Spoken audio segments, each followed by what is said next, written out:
Good evening and thank you for joining us on 9japarrotTV News at 10. I am Balikis Ajoyo. Tonight, we bring you the major stories and happenings from the national stories and across the globe.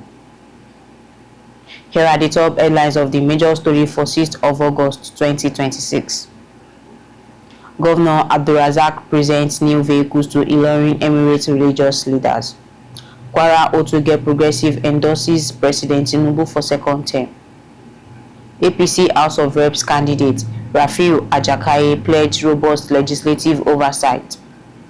Traditional rulers are gatekeepers of our communities, says APC Reps candidate Olasumbo Oyeyemi. Stakeholders advocate improved DPT vaccine uptake at research presentation in Ilorin. And on foreign news, Iran, Oman near Hormuz deal as Trump signals breakthrough.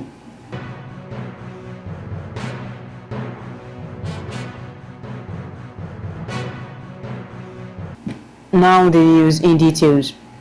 Kwara State Governor Malam AbdulRazaq, CON, has presented brand new vehicles to prominent religious leaders of the Ilorin Emirate Council of Ulama as part of efforts to support religious institutions and recognize their contributions to the peace building and spiritual leadership in the state.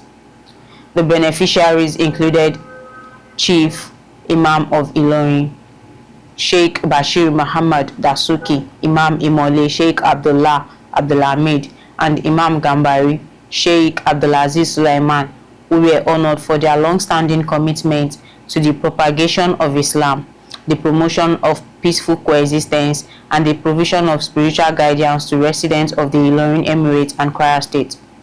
The Emir of Ilorin, while presenting the keys of the jeeps, commended the governor for the initiative, describing it as a demonstration of his respect for religious leadership and recognition of the invaluable contributions of the Ilorin Emirate Council of Ulama to the growth and stability of Kwara State. Away from that, the Otoge progressives, formerly known as the G15 group, have endorsed President Bola Ahmed Tinubu for a second term in office.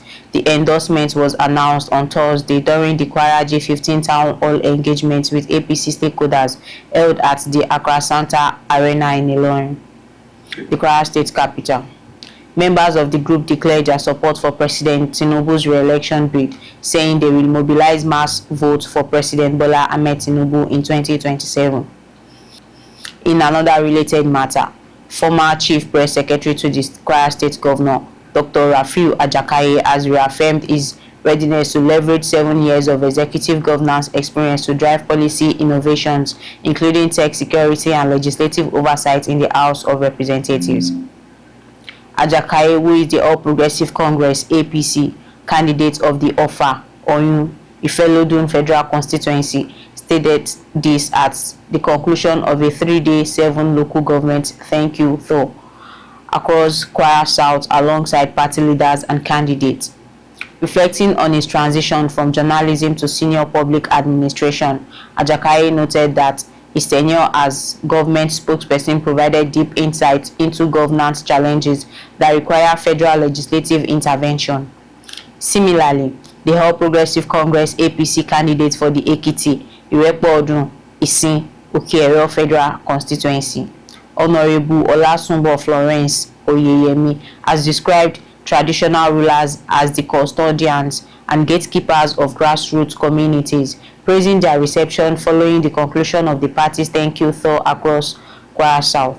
Speaking with journalists at the head of the consultative tour across 7 local government areas in the senatorial district, Oyeyemi stated that engaging the traditional institution was crucial to building community support ahead of the 2027 general election. Meanwhile, health experts, policy makers, and stakeholders have advocated increased awareness and improved uptake of the diphtheria, pertussis, and tetanus DPT vaccine as part of effort to strengthen disease prevention and public health outcome in Kwara State. The call was made during a stakeholders briefing and presentation of diphtheria vaccine research and awareness organized by Abdulrahman Okpeyemi Abdulbasit, a medical laboratory scientist at the University of Ilorin Teaching Hospital (UITH) at the Ilorin Innovation Hub. Abdulbasit, a first-class graduate of Achievers University, led the research project titled Enhancing Diphtheria, Pertussis and Tetanus (DPT) Vaccine Uptake Through Targeted Health Education in High-Traffic Community Spaces in Kwara State. Speaking in an interview, Abdulbasit explained that the research commenced in February 2026 with funding support from the Royal Society of Tropical Medicine and Hygiene (RSTMH) in partnership with the National Institute for Health and Care Research (NIHR). He said the study focuses on improving DPT vaccine uptake in high-traffic communities and public spaces across Kwara State through targeted health education. The essence of this stakeholder meeting is to debrief and explain what are the outcomes of our findings to policymakers. And we have amidst us today the key principal stakeholders from the Federal Ministry of Health.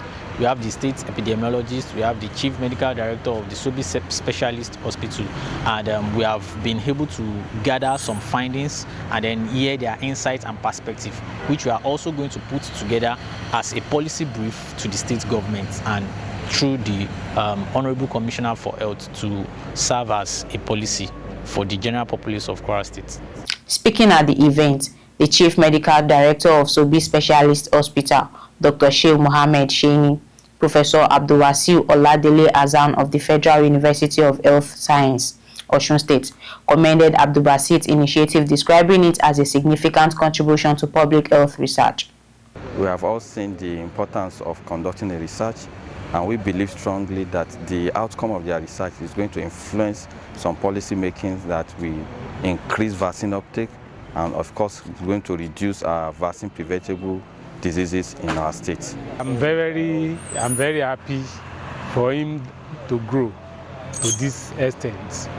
In fact, the adage used today, the young shall grow, but now the young has grown and is doing well.